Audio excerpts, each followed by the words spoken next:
What's going on? It's time for another episode of Too Hard for the Radio, transmitting from the future free state of Greater Idaho. I am the one-armed madman. And with me tonight, I forgot to ask how to pronounce your dang name. It's Monjo. Manuj. Manuj. Oh, man, Uh, what a jerk. no, How we it's all doing, good. It's all Manuj?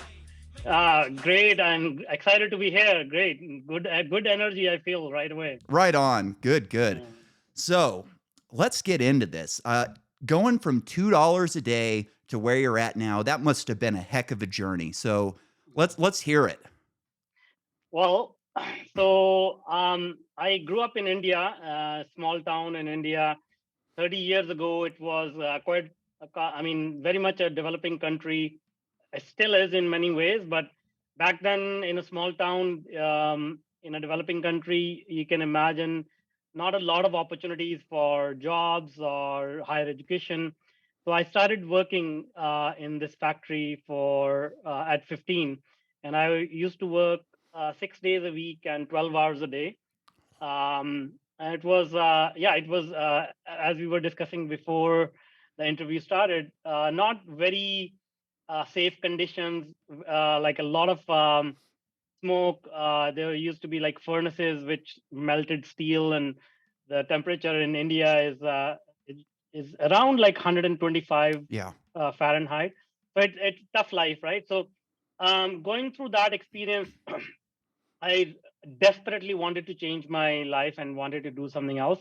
But at that point in my life, I didn't know what it could be. And then I found my passion. So, so what happened was I was flipping through some business magazines one day during lunch hour, and I went through these stories of these tycoons who came from nothing and built their empires, and that was the inspiration that sort of triggered something in my mind that, okay, if these people can figure out, then I should be able to figure it out. And then I started searching, okay, what could it be?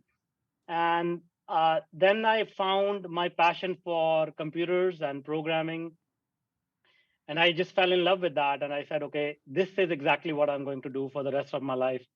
And through my skill in programming, and I found out I was pretty good at it. So I got a job, came over to North America, and I started working with a lot of startups. Then got an opportunity to work with Fortune 500 companies like Microsoft and Pearson Education. And yeah, I mean, just built some really amazing big global software systems, which almost impacted almost about 10 million lives in various industries, healthcare, education, real estate, and it produced over $500 million in value. And I got heavily into technologies like artificial intelligence, blockchain. I have 4 patents in artificial intelligence, and I was recently recognized as a global thought leader in AI. So that was a journey from that factory to where I am today. It feels good to deliver value to people. Mhm. I remember, I was bartending for a long time. I've got like 10 years in bartending. So, you're creating value, you're entertaining people, you're giving them a good time. I worked in um, like touristy areas. I worked on Pier 39. I worked in Maui for a few years. So you're giving people a good time and it feels good. But I remember I was working up in North Dakota, and I mean, like, obviously not India, but if you're going to go like as close to the third world as you can get Mhm, in North mhm, America is probably going to mhm. be North Dakota. Like, it's Oh, the first thing they had to build out there when they found oil was new jails. And then oh, they didn't know wow. how many people lived there. Like, it was just a Mhm, nightmare. mhm, But I remember at one point, it was probably, I don't know, 10 o'clock at night, and we're in like January or December, so mhm, it's dark, pitch dark, and mhm, it's mhm, -20, -30, so we're all cold. And I remember being up on top of this pole just being miserable, and I looked mhm, over at my buddy and I go, "You having fun yet?" And he's just like, "This sucks." And I'm like, "No, it doesn't, man. This is fucking awesome. Like, mhm, we're up here on the top of the world doing something that only a few people on this planet are capable of doing, and we're mhm, giving power to these oil companies who are producing I think at the time it was like 40% of the gas in the United Wow. States. So it's like we Oh my are God. actually doing something of value right now. We're not just up here turning wrenches and making a couple Yeah. bucks, getting Yeah. by. Like we are actually making a difference. So I love Absolutely. that you were able to make a difference, Yes. Yes. and it must have been a hard climb. So I've got a lot of experience with Microsoft and Pearson. Oh my goodness, I forgot to turn my phone off. It's amateur hour over here. I'm telling you. No, it's all good. It's all good. I just finished a degree Hmm. in business at a local college, and I Okay. was so surprised at the size of the footprint that Microsoft has Oh, in yeah. education. So like Yeah. I had to at one point I have all Apple equipment because I like the touch screens and I've just been an Apple Mm, guy. So mm, at one point I actually had to borrow a computer from our library to pass a class where the thing that really cracked me up about it was, when I was younger and when you were younger, it was Microsoft, it's this monopoly, it's this huge, mm, massive mm. monopoly. And then all that quieted down and I get into Yeah. education. It's like, wait, what the heck happened here? Yeah. Yeah. So Yeah. is artificial intelligence, is it going to help these companies get bigger and just raise their footprint? Or are we going to see like smaller upstart companies that are willing to take more risk and try different things? Are they going to displace these monsters, or are these monsters just going to keep getting bigger? I think both of these statements will be true, because the thing is that once these companies have become so big, it is kind of difficult to remove them from that pedestal. But that being said, they became big very much partially because they know how to leverage artificial intelligence. So, artificial intelligence has been around since the 70s, Hmm. and people who know how to use it, they have benefited from it tremendously. Yeah. So, the richest people in the world today, they can attribute most of their wealth to artificial intelligence because they have been using it for the last 20, 25 years. So Jeff Bezos, Amazon is all AI. Mark Zuckerberg, Facebook is all AI. Elon Musk, Tesla is an AI company. Yeah. All of this.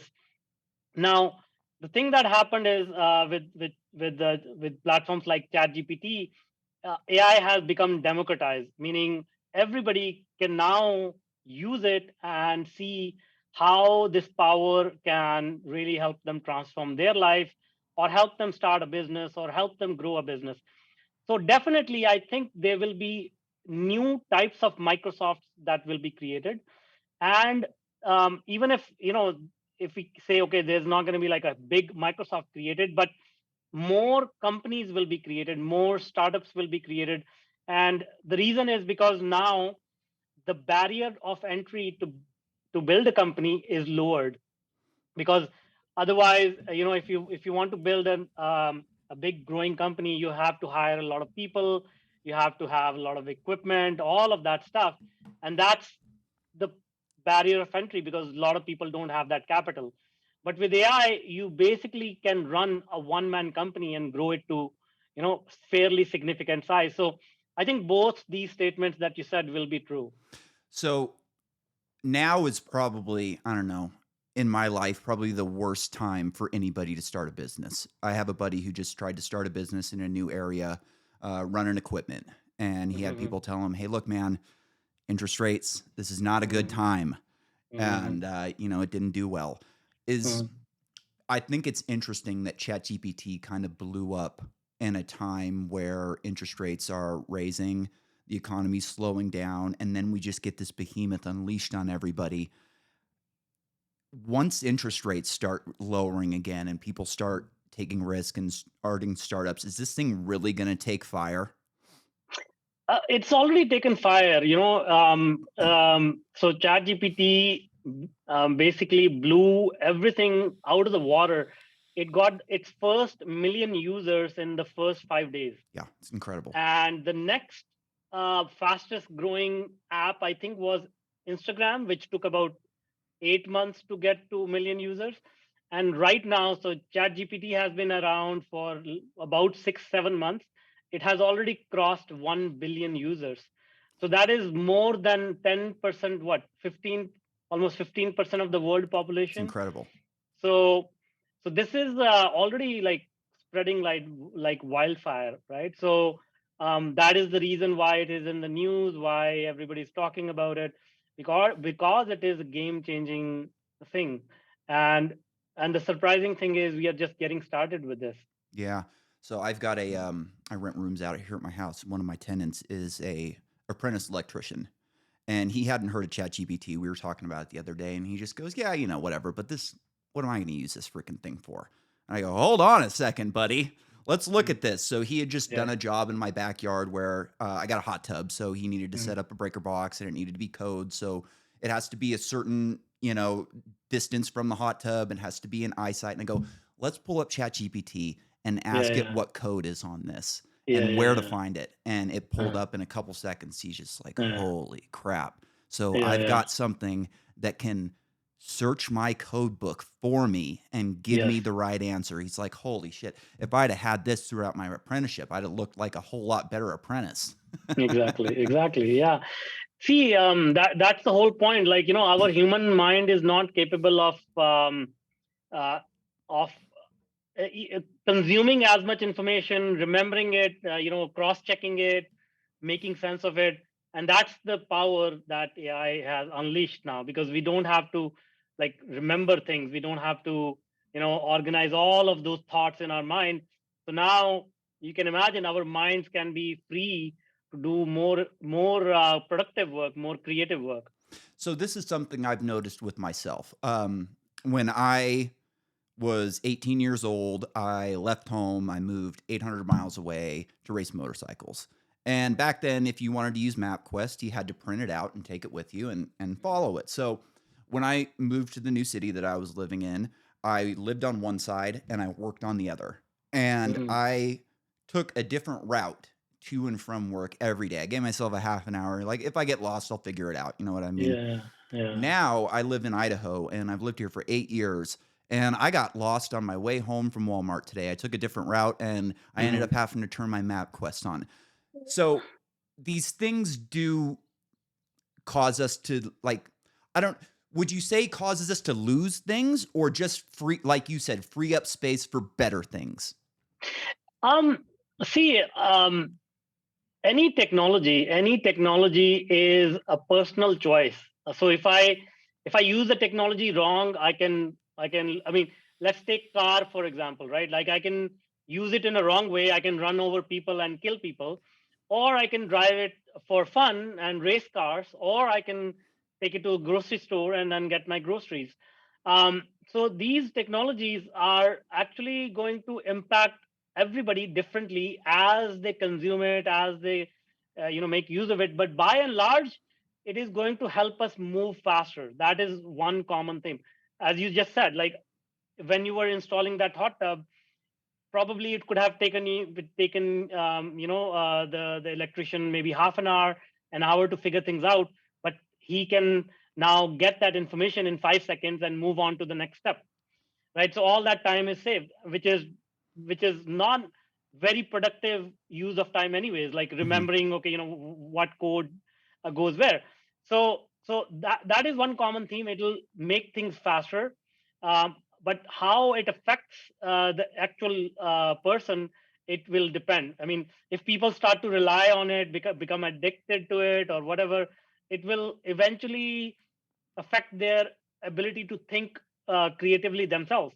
But if they just use it as a supplemental tool to enhance their ability that they already have, then it'll obviously be beneficial. In fact, the AI, when you interact with it, it actually enhances your ability to think. If you treat it as a tool and have a conversation with it, just like again in this example, uh, finding some information.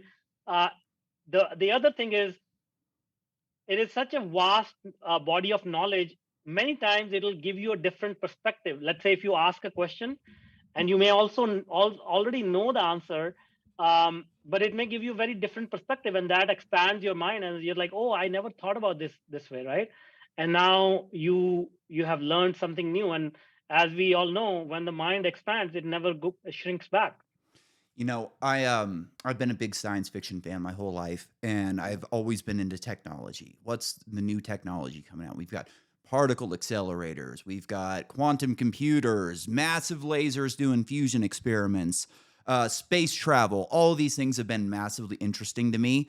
But in reality, like, sure, they're gonna help people, but they're kind of designed for the upper class. Mhm. If we discover something on Europa that helps the manufacturing process, great. Like 30 years from now, we might have a better manufacturing process for something like that. But with AI, it seems like something that can really help working class people. Yeah, And I absolutely, think that's absolutely. going to be a huge thing. So, like, how are working class people, maybe even not like college graduates, how are they going to help this use AI to help them start, their plumbing business? Or, like my buddy, how in the future, how will he use AI to know if it's the right time to start a business? Maybe, he doesn't know anything about economics and it's boring to him. Are these things going to be able to like forecast for people saying, okay, this is what you want to do, this is a good timeline type of thing? See, I don't think intelligence is about forecasting. Okay. Intelligence is about gathering information and making smart decisions. So, I'll give you an example. When you start a business in any economy, it's not like people stop wanting things or needing things. They just want it different. They just want different things, maybe different prices. Let's say, we are talking about rental business, right? Equipment rental. Hmm. It's not like equipment is not needed anymore, Yeah. even if the interest rates are high or a recession is coming or whatever it is. It's just that people may find competitive pricing. They may be interested in, if in good economy they are renting like three pieces now, they are renting two pieces. That information AI can give. The other thing is, in order to run any business, we need to also have other skill sets like marketing and sales and Yes. operations and things like that. Now, if I were to accumulate that knowledge today, let's say I want to start a business and I don't know anything about marketing, I'll probably have to go to college or go through tons and tons of material, Yeah. learn something, and hit and trial, get better at it. That's the process that takes longer. That's why businesses fail. But if I can go to AI and say, okay, and describe my situation in detail, and I say, okay, this is my I'm living in Idaho, I'm starting this business, this is what my idea is, this is my target audience is, give me a plan on what I can do to make this business successful. Give me the steps I can take right now, today, to make it successful.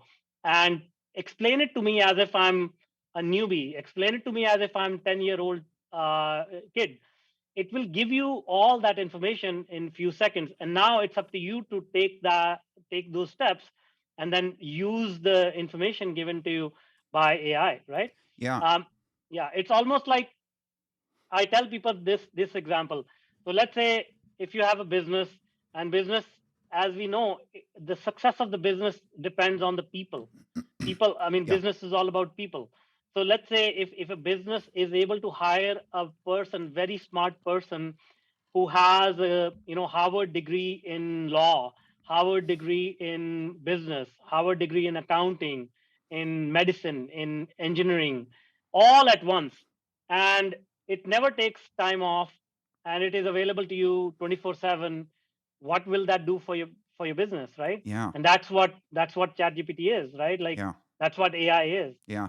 Yeah, I mean, I coulda used it as a bartender. I mean, I don't know how many times I've had to look up drinks. I mean, Yeah, you yeah, think the bartenders know every drink in the world. We don't. yeah, Like, yeah, we know a yeah, yeah, couple, like, we know the popular stuff yeah, around, yeah, but, there's a yeah, lot of there's a lot of looking through books, and yeah, people yeah, sometimes they'll tell you a drink, and I'll go, I don't know, what color is it?" And they'll go, yeah, "It's yeah, purple." And I yeah, go, "Okay, I can do yeah, it." yeah, yeah, But, in the restaurant industry, I don't know the numbers off the top of my head, but the majority of restaurants fail. within the first Mhm, year. mhm, Do mhm. you Yeah. expect that number will improve in the future? See, so let's break down that industry, right? So restaurant is an experience industry. We are giving restaurant is giving an experience and taking money from for that experience. AI is probably not going to add to that experience, Mhm. but what it will do is it will facilitate the the how can I discovery of that experience by the potential buyers who are interested in that, because most restaurants fail. Why? Because of competition, because nobody knows about them, because it's not because the food is bad, Yeah. it's not because the restaurant kitchen is dirty, Yeah. it's just because they just don't get enough customers, Yeah. right? Or they just haven't figured out the economics, and maybe they are overspending and they're making losses. That's where AI can help them and say, if a restaurant owner says, hey, I'm losing money, and these are my financial statements, and this is where I'm spending money, like, give me some ideas on how where I can save Yeah. money. Yeah. AI can help there. I can't tell you how many hours I've spent doing inventory Mm. where, the boss just goes, "How is this liquor selling?" And it's Yeah, like, that seems like an easy question to yeah, yeah, answer, but it's not. And it's like you're yeah. looking through spreadsheets. It's like, "Okay, how much of it did I sell last month? How much did we sell in this month? What are we looking at? What is our projected gains on this year over Mhm. last year?" Because we had all those numbers. So it's like, "Tell Mhm. me how much of this booze I should order next month." It's a hard Mhm. question to answer, but I Yeah, mean, cool. if you had an assistant that could look through all of your books in an instant and just go, "Oh, there's a big baseball game down the street next week. You've got this going on, you got that going on. I think you need an extra case this month." Exactly, Yeah. exactly. That's what I'm talking about. That is absolutely within the possibility. Like that, restaurant owners can use use AI for this purpose today, like right now. Yeah, that's an interesting thing. You brought up intelligence a while back. Like as a sci-fi guy, I kind of get a little touchy when people call certain things artificial intelligence and certain things are not. So like when I got this hand uses machine learning. And I learned, Mm, I asked, is this artificial intelligence? They go, no, no, no, no, no. It's machine mm, learning. I go, what mm, the hell is the difference? And, they mm, kind of give you a little run around and everything. So with ChatGPT, it can do some incredible things. Like I've had it write essays for me. I've asked it a lot of questions. I've gotten some great ideas for material for things that I'm writing. Um, but at the end of the day, it's a large language model, so you can't really teach it anything. I can't teach it a simple math game that I can teach my 10-year-old nephew. Um, and sometimes when this thing doesn't know the answer, it's just filling it in. So mhm. A, is this thing intelligent? And B, if it is, why would it just fill things in? Isn't that kind of like sociopathic behavior? Okay, so let's break it down. So first of all, intelligence is basically recognizing patterns. Like even human intelligence is just recognizing patterns, right? So from that perspective, I will say it is intelligent, Okay. right? Because it has learned all these patterns and it's repeating it. And Now the thing about filling it in, once again, we have to look at this technology as an extension of human intelligence, Mhm. because as humans we fill in stuff that we don't know about All the all the time. time, Yeah. right? Maybe in this conversation, we fill in some gaps, Sure. as you were saying, like, when we take inventory, like, we don't know exactly what it is, we just say, oh, okay, no, I think estimated, this is what it is, right? So if we look at that phenomena, that is what we are feeding our thought patterns, our consciousness is what we are feeding into AI, and it is learning that. Because we have gaps in our knowledge, it also has gaps in our knowledge. So it fills in those gaps. Now, the makers of these algorithms, they could actually fill those gaps, and that is the process that we are going through. It is improving day by day, but until that happens, those gaps will remain. And I believe that I don't think we will ever see a day when all the gaps have been filled, because Sure. because artificial intelligence, I don't believe can be can fill the gaps on its own without the human experiencing it first and then inputting that data into AI, right? Yeah. So, do you see a day in the near future, I mean, in our lifetimes, where these things are gonna be able to kind of operate on their own? So the book Hmm. I'm reading right now features a super intelligent AI, far beyond anything that we have, not even a Hmm. general intelligence. This thing can Hmm. make wormholes and screw with Hmm. time and all kinds of funny stuff, but it's also absent-minded. It doesn't have a lot of common sense. It can't strategize very well, and it needs he this AI needs his buddy, the guy who found him. He needs him to kind of prompt him and kind of Hmm. get his brain going and, "Oh, I didn't think about that." And he's always Hmm. very angry when Hmm. he misses something. But are these things gonna need people for a while to kind of work with them? I see. Again, I believe it will always need a human. This is a technology. This is not something that is alive. This is not life. Even if we consider life, like humans are the only species we know that pursue progress, that pursue creation of new things, that pursue inventing new things. There is no other life form that does that. They're happy existing however life universe made them, and so I believe that if we consider AI to be another species, it is just going to exist. I mean, there is no food requirement for it. It doesn't need to sustain itself. There is no desire to live forever, right? That these are all human Yeah. traits, right? These are all human fears that these emotions come from, like generations of um, learning these patterns and all that. So this is always going to be the case where a human will be needed to ask the AI to execute his will. Otherwise, if there is no human, there is no point of artificial intelligence. I believe it will be just there. I mean, it will just stay in limbo and not do anything. I mean, what's there to do? So then when you hear people talking about, like I've heard a lot this week, we need an AI bill of rights. We need to make sure these things have their own rights. And like agreed, like to an extent. To an extent. Like I don't want a digital slave. Obviously, I don't want anybody to be a slave. But even a digital thing, even if it doesn't think or feel the same as we do, we don't want things being slaves. Is this premature talk, or like you saying, is this something that like they're never really going to need rights because they're kind of just existing and don't care about it? See, when something like this happens in the world, when the world is going through a transformation, there is a lot of people that say a lot of things without really understanding, especially people who make the legislation and policies. Yeah, They no have no clue. clue. I mean, you Morons. know, They're we morons. I'm an we have anarchist. seen You're the not hurting my feelings. we have seen those hearings in the Senate. Like, you know, they ask funny questions, and that tells us the amount of knowledge they have about technology. So uh, there is there it doesn't make sense to give this digital tool any rights.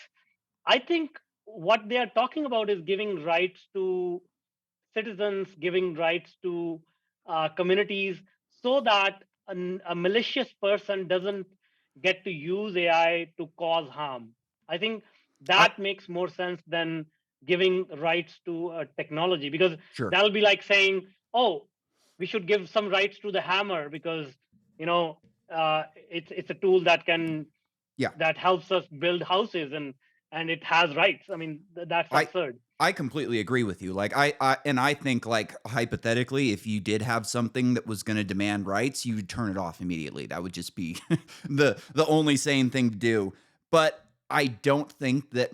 everybody is gonna accept your line of thinking on this. So, like, I watched an interview with the guy who created Doom on Lex Friedman a couple months ago, and he's not the only guy I've heard talk like this. They talk about these things like they're children. We teach them things, and then we let them play with each other, and, we want them to learn the way that we learn and socialize and blah, blah, blah. I think a lot of people are gonna have a really hard time with, like, say, Microsoft having an AI chatbot or whatever, like, even I mean, there's a lot of ignorant people in the world, they say a lot of ignorant things, but I could see this becoming a big problem. Mhm. Well, I mean, again, I don't deny the fact there's gonna be a lot of gray area as we go through this transition. It has happened before multiple times. Especially whenever new groundbreaking technologies have been invented, starting from like even going as far back as like discovery of the telescope, or discovery invention of the printing press. When Galileo invented the telescope, he was like, I think he was executed for Yeah, saying the yeah, earth goes around the sun. yeah. So like that kind of period happens until the dust settles down and you say, okay, now we understand what the hell this Sure. technology is, and now we can figure it out and agree to it. But until then, it's always going to be like, okay, people who don't know anything, they'll make up their own mind. People who are in the know, they'll make up their own mind, and then the discussion goes on until we reach an agreement. So when you hear people like Elon Musk and I think Peter Thiel and a couple others, I maybe even Wozniak, all Hmm. sign this letter saying we need a pause. We need to give the Hmm. politicians who are, Hmm. so brilliant and caring. We need Hmm. to give them a chance to regulate this thing. What do Hmm. you think when you hear them talking Well, like this? it's like, again, it's so funny. First of all, I'll say a few things, right? People don't realize even the news is controlled by AI. Yeah. Okay, so AI is highly optimized today to create sensationalism, because there is one objective it is optimized for: to get more clicks. That's it. And people click on things when the headline is like, oh my god, like, Yeah. what is this all about, Yeah. right? So it causes sensationalism. Secondly, even if people have signed this letter, we have to look underneath the covers. As I said earlier, Elon Musk's companies are all AI companies. He, for one, has invested the most amount of money in building even more powerful AI systems. So, who is to say this is not to deter some competition, Yeah. slow them down? Or, again, I'm not saying that he's doing it on purpose. He I obviously am. has much. He has much more sort of access to latest technology. There are dangers with this technology, no doubt about it. But we also have to read everything with a grain of salt and look at the facts that, hey, Tesla's self-driving AI literally killed people, and it's still being developed. So, Yeah. so, so to say that, oh, pause this technology, like, what is going to happen in 6 months? I don't understand. You know, so so uh, people need to look at the facts and determine, okay, could there be a different reason why they are saying that? And even if they are saying it, is the hype around this news really worth it? Yeah, like you said, I don't think, as far as I know, that ChatGPT has killed anybody yet. But I Yes, I yeah, see yeah, stories about Elon all the yeah, time. yeah. Speaking of cars, we had the Indy 500 this week, Mhm, and mhm, I read an interesting article. Let me read you a little excerpt from it. The mhm, Speedway was built in the early 1900s, and this system makes it much more modern stadium. Uh, mhm, essentially, these guys, 300,000 people go to Indy every year, which is crazy. I mhm, didn't know there's that many people showed up. And they were mhm, able to use AI to count people and figure out where people should go for the quickest entry and easiest entry into the races. Like mhm, me as a motocross racer, I've already seen this stuff creeping into motocross when I was a kid. We rode two-stroke bikes, like you guys had two-stroke bikes over in India. Ours weren't Mm-hmm. much different. Like they were a Mm-hmm. carburetor and Yeah, yeah. good to go. Now, man, you got to have a computer. They've Mm. got a computer guy in the Yeah, trailer yeah. now. They've got the whole computer guy. Is this Mm. going to creep into more sporting? I know I've talked to Absolutely. somebody Absolutely. recently that said it was really big in gambling right now. How else are we Yeah. going to use it in like sporting See, events? there is no. I don't believe there's going to be any sphere of life where this is not going to disrupt it. Like it's almost very much similar to the internet. Like there is nothing on this planet Earth that is not touched by the internet anymore, right? So it's the same thing, but 100 times more because now internet is just a conduit to connect things. It's a communication channel, but AI is about thinking, about doing things. So it is going to affect all kinds of games. It will, yeah, um, making calls on the fouls, whether it was a foul or not. Real time feedback to the player about how they can enhance their performance, or um, maybe even like real time monitoring their biomechanics, their physiological Yeah. indicators, all of these things. And many of these things are already in place right Yep, now. they are They in are just motocross. getting better and better and better. Yeah, they all wear heart monitors. They've got their watches on and they are looking at data. I mean, these Mhm. people are data driven, which is a crazy shift for someone like me who I mean, I was a back of the truck racer. I load my 88 pickup up with my two-stroke dirt bike and I head out to the track with a gas can. That was it. Mhm. Now you've Mhm. got to have your computer with you. You got to have your Mhm. guy with you. It's a whole different ball game right Yeah, now. yeah, absolutely, It's making absolutely. things interesting. That's for sure. Um, all right, what did I have on here next? Um, rights, communication with humans. So let's talk like high level physics, laws of physics. Do you think these things are going to be able to take a look at the universe in ways that we haven't been able to, and maybe say, "Hey, have you checked out this equation or that equation?" Or how far are we away from these things like being real scientists? I believe, universe, the physical world around us is controlled by um, quantum equations, not the sort of the traditional mathematic equations. So when the quantum computing becomes mainstream, and then we add the layer of artificial intelligence on top of it, Hmm. I believe then yes, we will start to see real breakthroughs like Einstein or other famous scientists. Before that, I believe, you know um, you have to realize, like, language models like ChatGPT, they are trained on the historical data. Hmm. Okay, so they are not able to look into the future. They are looking into the past and saying, okay, now I can find the connection between this and this.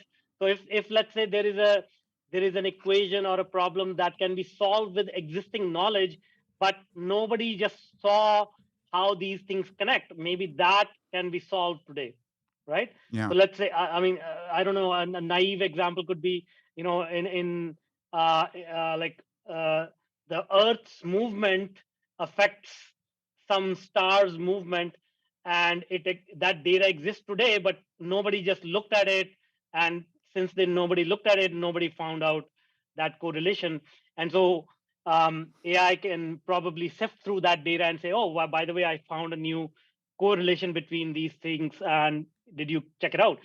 But in order to create new stuff, I believe we'll have to wait for quantum computing to become mainstream, where then it will be able to solve some really complex problem, because the fundamental laws of the universe are at the quantum level, and quantum is, those people who sort of want to get into that. Traditional computing is about zero and one. It's Yep. like black and white, zero and one, if and else. Quantum computing is all the possibilities between true and false.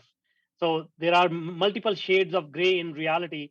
and quantum computing can dive into those shades of gray, and that's where things will get really interesting.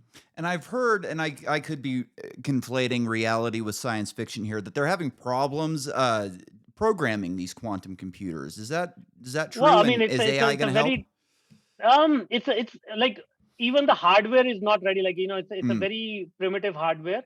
So we are at the beginning of that technology, and that's what I said. Like when it becomes mainstream, meaning, when traditional computers were invented, they used to be like they used to be like as big as one room, um, and that's where we are with quantum. So when I say mainstream, most likely in maybe 20 years, 25 years, we'll have a quantum computer in our pocket. that's exciting stuff, man. That's exciting stuff.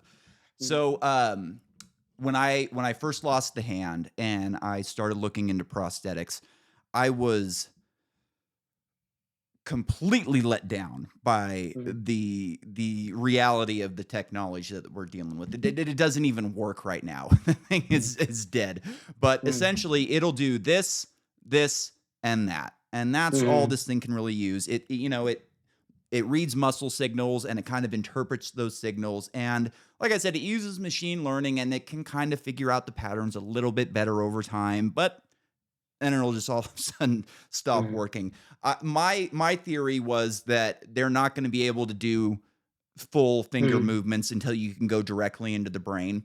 mm. What do you think about that? Is that something that AI could maybe act as a middleman and say, "Hey, wait a minute, maybe we don't need to go into your brain. Maybe we can interpret what's going on here and Yeah, have a yeah, better yeah. answer?" I think that exists today in experimental technology. Like Mhm. I've seen quite a few videos where that's possible. Yeah. If you look at the robots created by Boston Yeah. Dynamics, they are fully functional hand. Like, of course, they are just controlled demos. Mhm. So, but I don't believe we are too far off. I don't believe we are too far off. In fact, like even talking about brain reading the brain signals, there is exist technologies today which can, without invasive surgery, they can read brain signals and transfer them into a mechanical arm and sort of Yeah. help people who need, like, movement with basic movement. So those technologies exist today. They may not be mainstream, or they may not be affordable yet, or whatever that is, but we are very close to that reality. Yeah, it's that's really exciting stuff to me. I've read into DARPA's been doing brain computer interfaces since, last Mm, 20 years. mm, And I kind of theorized that, maybe Elon Musk was kind of their mm, guy. Like, hey man, we don't want to test this just on the soldiers. Let's get this mm, out into the market and we'll give you some of mm, our people and get this mm, thing running. Um, yeah. but yeah, it's interesting stuff. Like it'll be really cool to see people walk again. I know they've been able to do experiments where they put cages around people, and then the Mm, cage kind of learns what you're doing mm, and then teaches you how to walk, and the mm, spinal cord regrows. Another thing that was really big when I got hurt that completely went away after COVID was individualized medicine. They were all big on, we're going to be able to take a vial of your blood or a scan or whatever, and we're going to be able to make a medication that is directly made for you. And then we got COVID, and then it was no, everybody needs to take the same thing. But yeah, yeah. do you think we'll get any headway on individualized medicine? Absolutely. Again, as I said, that's already existing today, and it's just going to get better and faster and cheaper. Obviously, you know, like you brought up COVID, for example, when Trump got COVID, they gave him custom medicine, like, Mhm. he got personalized Yeah, medicine that as the nobody else. president should, probably Yeah, any yeah, yeah, president, you know. yeah. So those technologies exist today. The only thing is, whether they are affordable enough for everyone, and Yeah. that's the question. And we are, you know, probably maybe 5 to 10 years away from that. Man, it's exciting stuff because, Mhm. as somebody who lives in pain every day, like phantom limb pain is just a wild and crazy thing that nobody really has a true grasp on. It sure would be nice to, you turn on the news at night and every commercial is a pharmaceutical drug. And obviously like there's a lot of capture going on and big pharma and all that crap, but it also says something about our population. We're a population of sick people who are in a lot of pain. And Mhm. like anything that they can do to help people, I'm always all for. So I hope they can, make some That's the headway. future. That's where we are going. I mean, you'll I have no doubt that is the key benefit of artificial intelligence. A lot of things will be highly personalized in Yeah, every field. that's so cool. All right, so how do I phrase this one? I've read a lot of books on climate change. I've as an energy guy, like I've looked at their solutions and said no, no, no across the board. I think they're wrong on all of them. So I've read a lot of books about this. I'm not the guy who's going to say whether they're right or wrong. I don't know. I'm not that guy. Let's, for the sake of argument, say that climate change is going to be as bad as the worst predictions that you hear on CNN, NBC, whoever. Mhm. I think that a lot of the people who are behind this climate change, it comes down to a lot of it is going to be save the planet or starve the poor, and I think they'd rather Mhm. starve the poor. So, Mhm. are we going to be able to save the planet without starving the poor? Well, so that's a difficult question for me to answer. But what I can say is that humanity has this funny way of finding solutions at the 11th hour. Like we are lazy people, Yeah, and we don't want to lift a finger until it becomes like until the water reaches our neck. yeah, And the fact again is society is built as a pyramid where the decision makers at the top, those are the people with the biggest stake, with the biggest power, with the biggest money. They are the ones who make the decision, right? So every phenomena that we have seen, witnessed in history, that's how it is. Like the people at the bottom, they pay the biggest price. yeah. They pay the biggest Always. price for the solutions. Like during the pandemic, like there are Yeah. some countries, poor countries, they haven't even received the vaccine even today. You know, so so the idea that this will be resolved by saving everyone, like it'll be an ideal solution, I don't believe so. um, but at the same time, I do hope that technologies like AI, like having access to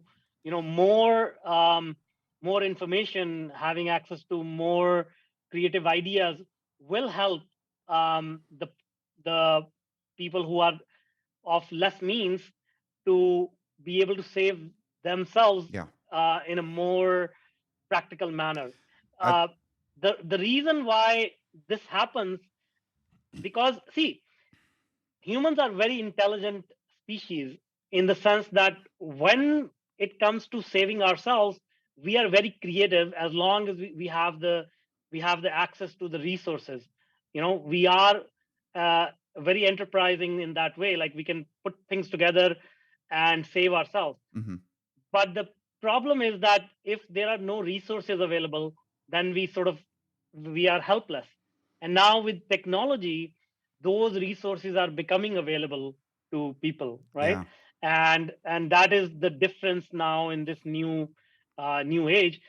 I mean, you can see the evidence, like in the past, whenever there was like a natural calamity or war, the amount of people who suffered was significantly higher, and the proportion in terms of percentage of population that suffered, who were who belonged to the lower income bracket, was significantly higher. And you can see the progress if you chart it on the graph. it has been improving. The situation has been improving. That is not to say it is perfect, that nobody pays the price, Yeah. but relatively speaking, we have come a long way. So that's all because of thanks to technology, and not just artificial intelligence, but every other piece of technology. I mean, starting from the caveman days, technology is this only common denominator that has Yeah. brought us to this Yeah. level of civilization, right? Yeah. I like you said with the lowest people getting hurt the most. Hmm. Uh, you know, we've been at war with drugs in this country my entire life, essentially. And I don't know if anybody's looked around, but I don't think we're winning. And Yeah. the people who really get hurt by it are low income people and people like me who Mhm. are in pain and need pain medications. And, you know, I don't know when the last time you broke an arm or something like that is, but doctors do not like to give this stuff out anymore, and they Yeah. treat you like a criminal if you ask for it. So Yeah. I really relate to that, man. That's for sure. You mentioned blockchain earlier. How are we? That's one of my favorite subjects, the old blockchain. How's the blockchain going to help us in the future?